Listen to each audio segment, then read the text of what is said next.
이제 우리 창세기 속에 담겨진 보물찾기 두 번째 시간입니다. 오늘도 길지 않지만 정말 귀중한 말씀들, 정말 우리 생명만큼 귀중한 보물들을 우리 창세기 2장에 찾아오려고 합니다.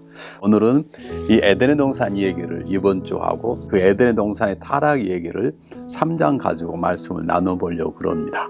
자, 첫 번째 우리 굉장히 중요한 건 다음 주도 말씀드리겠지만 에덴 동산은 열려있는 동산입니다. 그 말은 무슨 말이냐면 하나님이 아름다운 동산을 만드셨는데 그 안에서 인간이 살아가면서 그 하나님 주신 은혜를 받을 수도 있고 거절할 수 있는 그런 공간이란 말입니다. 하나님이 지어놓은 것이기 때문에 어떤 것도 틈타지 못할 그런 것이 아니란 말입니다. 만약 그렇게 지어졌다면 아담 이브가 타락할 수 없겠죠. 그래서 오늘 이 열려진 공간 속에 살아가는 아담 이브의 모습이 바로 오늘 우리들의 모습입니다. 우리는 그리스도의 은혜로 하나님의 자녀가 되었습니다. 이 험한 세상 속에 살아가지만 우리는 이 세상 속에서 하나님의 은혜에 순종하는 삶을 살아갈 수도 있고 하나님의 은혜를 거절할 수도 있습니다. 구원 받았음에 불구하고 말이죠. 그 에덴의 동산에서 아름다운 삶을 살아가야 되는 우리들에게 5가지의 법칙을 주셨습니다. 이 5가지는 하나님과 우리의 관계를 연결할 뿐만 아니라 하나님께서 우리에게 주시고자 하는 아름다운 은혜를 누릴 수 있는 모든 삶의 영역을 지키는 방법입니다. 오늘 성경 보면 1절, 2절, 3절 계속 보면 하나님께서 안식이 된 얘기가 나와요. 우리 지난주 했었던 창세기 1장에 보면 마지막 날이 안식이었습니다. 근데 창세기 2장 에덴의 동산에 보면 하나님과 안식하는 것이 첫째 날이었습니다. 이게 하나님의 말씀 메시지입니다. 여러분, 우리가 복된 삶을 살려면 하나님 안에서 안식부터 시작해야 됩니다. 하나님의 관계를 잘 맺어가야 되는 것입니다. 하나님의 은혜의 선물을 먼저 받아야 되는 것입니다. 생명수 흐르는 그곳에서 쉼 있는 그 쉼을 갖고 그리고 나가서 살아가는 것이죠. 그래서 이 장에서는 에덴의 동산은 하나님과의 안식일로부터 시작되는 것입니다. 은혜를 받아야 삽니다. 은혜를 누려야 삽니다. 하나님과 먼저 관계를 가져야 우리는 이 험한 세상 속에서 승리하는 삶을 살아가게 될 것입니다. 그것이 첫 번째 삶의 원칙입니다. 두 번째, 에덴의 동산을 지키는 두 번째 삶의 법칙은 뭐냐면 하나님이 거룩한 성전으로 지어져 가라는 것입니다. 그게 4절과 7절의 말씀입니다. 하나님께서 인간을 흙으로 만드셨어요. 근데 흙이란 보잘것없는 티끌 같은 존재인데 그 티끌 같은 존재에 하나님께 생명을 부어 넣으니까 인간은 살아있는 존재가 된 것입니다. 다시 말해 하나님이 우리의 삶의 거룩한 곳에 앉아 계셔야 되는 것입니다. 하나 은혜를 받아야 됩니다. 은혜를 받고 내 마음대로 살아가는 것이 아니라 그분이 내 삶의 중심에 와 있어야 되는 것입니다. 세 번째는 우리가 하나님을 내 삶의 구주로 중심에 모시고 살아간다는 것은 하나님의 주신 말씀을 가지고 살아가는 것입니다. 에덴에선 중앙에 놀랍게도 생명나무가 있었습니다. 여러분, 생명나무는 예수 그리스도이십니다. 예수 그리스도가 생명의 떡이십니다. 예수 그리스도 생명의 음료이십니다. 예수 그리스도가 우리의 삶의 주인 되신 삶을 살아가야 된다는 것입니다. 다른 말을 바꾸면 예수 주시는 말씀을 가지고 살아간다는 뜻이고 예수 이름으로 기도하며 살아갈 때 우리는 에덴의 동산 같은 아름다운 곳을 누릴 수 있는 것입니다. 네 번째는 판단하고 정죄하지 말란 말입니다. 그 아름다운 걸 다 주셨는데 선악과만 먹지 말라고 그랬습니다. 선악을 판단하지 말란 말, 사람을 비판하지 말란 말입니다. 사람을 정죄하고 판단할 권리는 하나님밖에 없습니다.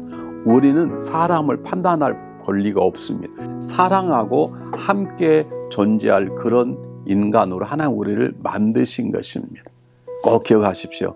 우리 아름다운 우리 가정의 에덴 동산이 되려면 판단하고 비판하지 말고 함께 살아가는 것입니다. 마지막 5번째, 돕는 배필입니다. 하나님께서 아담이 홀로 있는 게 좋지 않은 돕는 배필로 이브를 만들었다고 말합니다. 이것은 부부 간의 관계를 말할 뿐만 아니라 교회 안의 성도 간의 관계를 말합니다. 서로 돕는 배필입니다. 이 말은 아담이 부족하기 때문에 이브가 도와야 되고 이브가 부족하기 때문에 아담이 돕는 게 아니라 서로 완벽하게 지어졌음에 불구하고 상호관계, 둘이 서로 도울 때 아름다운 역사가 일어난다는 것이죠. 부족하지 않지만 서로 만나서 서로 도울 때 놀라운 극대화가 일어난다는 것입니다. 5개의 법칙을 마음속에 새기셔야 됩니다. 첫 번째 가장 중요한 것이 무엇입니까? 하나님의 은혜부터 받아야 되는 것입니다. 은혜를 받은 자의 가장 중요한 자세가 무엇입니까? 하나님이 거하시는 거룩한 성전으로 살아가는 것입니다. 그리고 성전으로 살아가는 사람 세 번째는 그리스도의 말씀과 기도로 살아가는 것입니다. 생명의 떡, 생명의 음료인 그리스도를 먹고 그리스도와 더불어 살아가는 것입니다. 네 번째는 절대로 판단하고 정죄하지 말고 살아가는 것입니다. 다섯 번째는 마지막으로 서로 돕고 서로 협력하며 살아가는 것입니다. 지금 우리 가정은, 지금 우리 교회는 이런 다섯 가지 법칙이 이루어지고 있는 에덴의 동산입니까? 어떤 모습입니까? 한번 깊이 생각해 보시기를 바랍니다.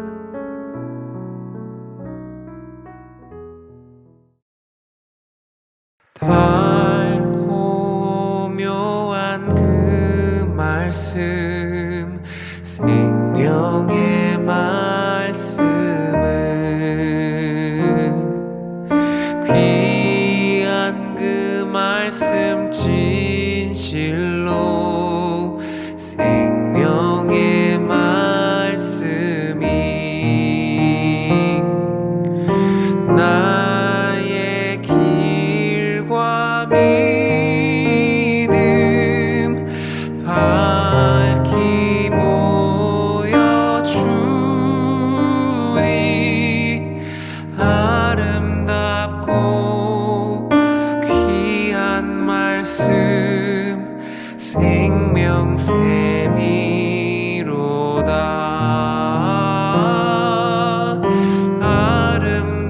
아름답고 귀한 말씀 생명샘이로다. 귀한 그 말씀 내 노래 제목이 되도다. 모든 사람의 복 주는 생명의 말씀은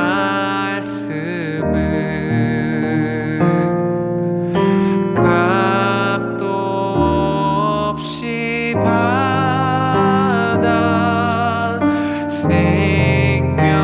생명길을 가니 아름답고 귀한 말씀 생명샘이로다.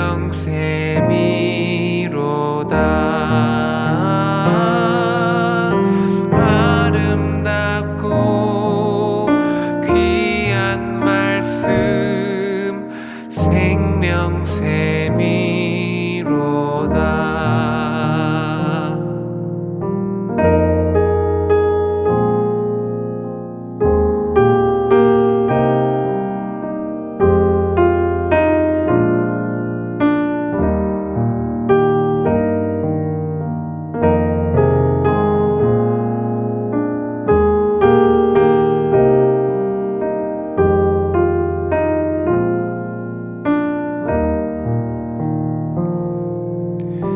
널리 울리고